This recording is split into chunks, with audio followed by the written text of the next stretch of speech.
নমস্কার, 7 এভিক নিউজ নেটওয়ার্কে আপনাদের স্বাগত।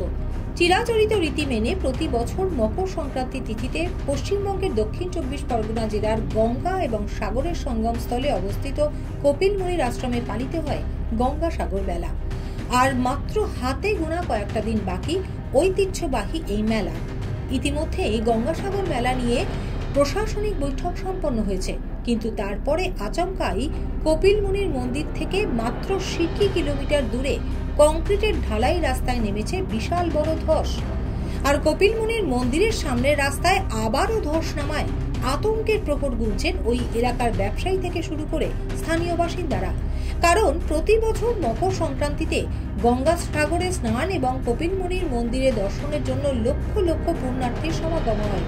আর এই ঘটনার পর এবার আদৌ সম্পন্ন করা যাবে কিনা সাগর তীর্থের সেই ঐতিহাসিক মেলা, তা নিয়ে রীতিমতো চিন্তায় প্রশাসন। উল্লেখ্য, অতীতে প্রায় 3 বার সমুদ্রের করাল গ্রাসে তলিয়ে গেছে কপিলমুনির মন্দির। চতুর্থবারের যে মন্দির বর্তমানে রয়েছে সেখানেই গঙ্গাসাগর মেলা উদযাপন করা হয়। 2023 সালেও গঙ্গাসাগর মেলার আগে থেকে কোটি কোটি টাকা খরচ করে নতুনভাবে সমুদ্র উপকূলবর্তী এলাকায় উন্নত মানের প্রজেক্ট তৈরি করে মেলা সম্পন্ন হয়েছে।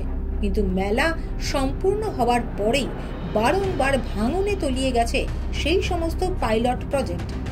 আর মেলার মাত্র কয়েকদিন আগে আবারও ধস নামা শুরু হয়েছে। কপিলমুনির মন্দিরের কাছে পৌঁছতে আর মাত্র 60 কিলোমিটার বাকি রয়েছে সমুদ্রের। একসময় তার দোকান ছিল যেখান থেকে সমুদ্রে যেতে 15 থেকে 20 মিনিট সময় লাগত। সরতে সরতে এখন মন্দিরের সামনে চলে এসেছেন, জানালেন স্থানীয় ব্যবসায়ী সুচিত্রা দাস। আপনাদের জন্য কোনো চিন্তা ভাবনা করছে না কেউ? এখানে তো মন্ত্রী বাড়ির সবাই তো এখানকার মন্ত্রী তো করেছে, এই তো খুঁটা পুঁতেছে, চট ঘেরা দিয়েছে, বাঁধ করেছে, লোকজন কাজ করছে। আবার কি কিন্তু এই কাজ করার কদিনের মধ্যে তো ভেঙে শেষ হয়ে ও আবার নতুন করে হবে, ভাঙবে গড়বে আবার নতুন হবে।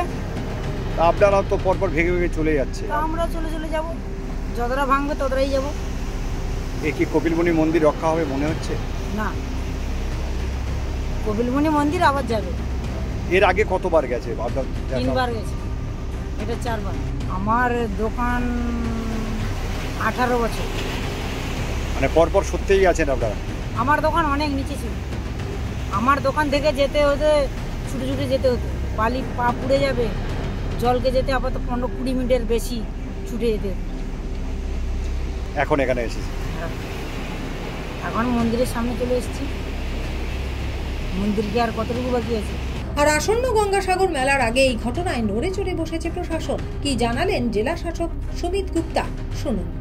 কাজগুলো ইরিগেশন নিয়েছে, ইরিগেশন করছে। অ্যান্ড ওটা কপিলমুনি আমাদের থেকে দূরেই আছে, 450-500 মিটার প্রায় দূরে আছে। ওখানে ইরিগেশন কাজ করবে। ওখানে তো আমাদের কিছু ফ্যাসিলিটিস গুলো যেমন পুলিশ কন্ট্রোল রুম আর অন্যান্য অ্যাকোমোডেশন, ডিজাস্টার ম্যানেজমেন্টের কিছু ক্যাম্প ওখানে থাকে, সে আমাদের কাজ চলছে।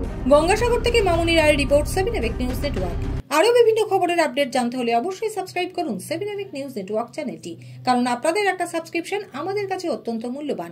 পাশাপাশি অবশ্যই ফলো করুন আমাদের হোয়াটসঅ্যাপ চ্যানেলটিও। জয় হিন্দ।